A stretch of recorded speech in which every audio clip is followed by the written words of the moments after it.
omi wo la mọ́ lóló. Tuka water lómi, àmọ́ lólo kan. omi wo la mọ́ lóló. Tuka water lómi, àmọ́ lólo kan.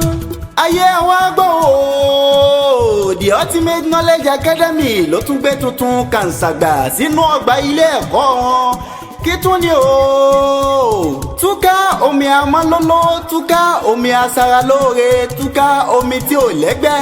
Tuka table water láyé ń wá o àwọn aláṣẹ apàṣẹ the ultimate knowledge academy náà tún ń pọn omi amọ́lóló Tuka omi asaralóore wọ́n ń pọn omi sínú ọ̀rá sínú ike àwọn omi tí a lè lò nínú ilé lóde àríyá láwọn ọ́fíìsì wa káàkiri àgbáláyé Tuka table water náà ni ẹ máa mú o Tuka table water ó ti káàkiri gbogbo ayé ìwọ náà káàkiri gbogbo ayé ó gbà pé Tuka table water láyé ń mu ó gbà pé Tuka table water láyé ń fẹ́ o Tuka table water kò sẹ́gbẹ́ omi amọ́lóló ni Tuka table water ṣẹ́ o mo ní ọmọ jáfara ọ̀rẹ́ wa ó yá àtàgìrì omi Tuka table water láyé ń mu lóde tòní Tuka table water lónìí gbà ẹnìkan kì í bọ́mi sọ̀tá o omi labu ẹ̀ omi labu mu àwọn onímọ̀ ìjìnlẹ̀ gan ò dákẹ́ wọ́n ní sẹ̀mí tí ò mú mi tó dára bí omi Tuka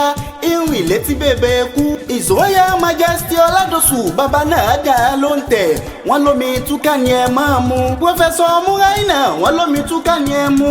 alájà dáadáa alájà fatimatu àwọn náà dà ló ń tẹ̀ wọ́n lómi Tuka ni ẹ mu o Tuka table water àdírẹ́sì wa nọ́mbà 2 náà ni intelligence avenue opposite ajé junction jagun igbó olóyin ìbàdàn ọ̀yọ́ state àbí kó o lọ sí nọ́mbà 2 ògidì estate off awologun road